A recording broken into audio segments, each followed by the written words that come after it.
A report from the UK shows white British people will soon be outnumbered by Muslim migrants in the city of Birmingham. One America's Pearson Sharp explains how the reversal in population has also brought with it a wave of violent crime. This is Birmingham in the 1960s, a quaint little city in central England full of farmland, churches, and a bustling city center that enjoyed a very low crime rate and picturesque, historic streets. Flash forward a few decades.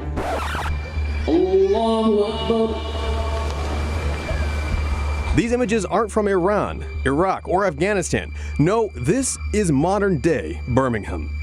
A new report shows native Britons are on their way to becoming a minority in their own homeland. The latest demographics from Birmingham reveals that nearly half of those in the UK's most multicultural city are migrants or foreign-born.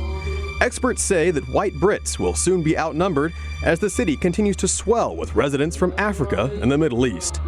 There are people from roughly 200 countries living in Birmingham, and some 50,000 of them don't speak any English at all. Immigrants make up 60% of Birmingham's growth over the last decade, but have also brought with them a massive spike in crime. Over the last few years, Muslim migrants have created areas of Birmingham known as no-go zones, places where non-Muslims are not welcome. This racist message was spray-painted on a wall in an inner-city ghetto of Birmingham in August of 2017.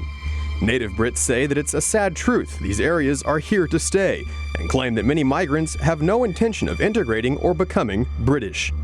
Government officials say that similar graffiti has appeared in other areas in recent years, condemning the hateful vandalism, but taking no action against it. A recent government survey found that white residents in Birmingham feared for their safety and said parts of the city were now off limits. In fact, the city has become the so-called capital of jihadism in England. 1 in 10 of the UK's convicted Islamic terrorists comes from Birmingham. The neighborhood of Sparkbrook is more than 70% Muslim and has become a byword for radical Islamism in England. Houses there have been turned into bomb-making factories and were used in the deadly attacks on London's subway system in 2005 that killed 52 people. Muslim extremists have concentrated into several enclaves throughout the city, producing 26 of England's 269 convicted terrorists. One journalist who visited the city, Ross Kemp, said Birmingham is so violent he has to wear the same body armor he wore in Syria for protection. We want to end Islamic immigration, stop building mosques and madrasas, stop the funding coming in for Saudi Arabia, only for a limited time. When Islam has sorted itself out in this country and across Europe, when it's reformed to fit in with Western democracy and freedom, when that's happened, then start building mosques again, but you're just adding to a problem. Yet despite extensive evidence, Birmingham's government is turning a blind eye to the problem, instead calling the city a symbol of multiculturalism. Local leaders admit they're afraid of being called racist, and so they actively avoid getting involved in the city's growing jihadist movement. However, other politicians warn the Liberal City Council won't go after the immigrants because most Muslims vote for the Liberal Party. Local Christians and churches have been crowded out as well, with one main street, Ladypool Road, now home to over 22 mosques. Also on the rise are cases of children being sexually exploited by gangs of Muslim men, usually from Pakistan.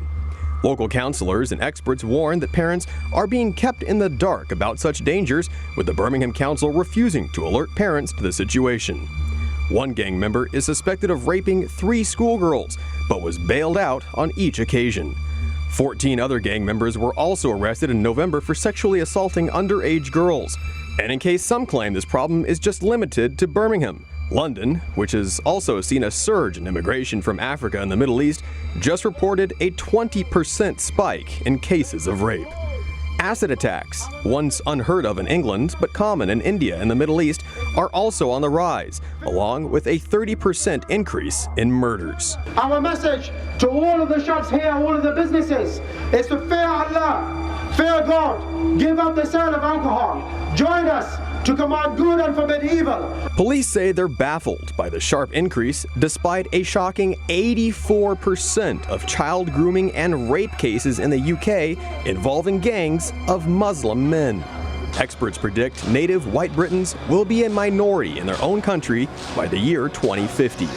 But far from a multicultural paradise, British cities like Birmingham and London show that this kind of unchecked immigration simply fuels conflict as migrants refuse to integrate and radical Islam takes hold.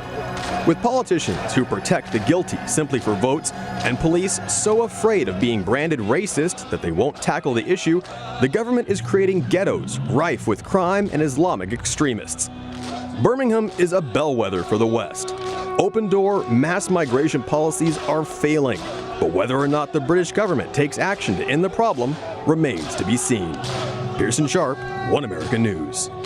Want to see more videos like this? Click on the link below and subscribe to One America News on YouTube, and call your cable provider and kindly demand that One America News is added to your lineup. Call and subscribe today.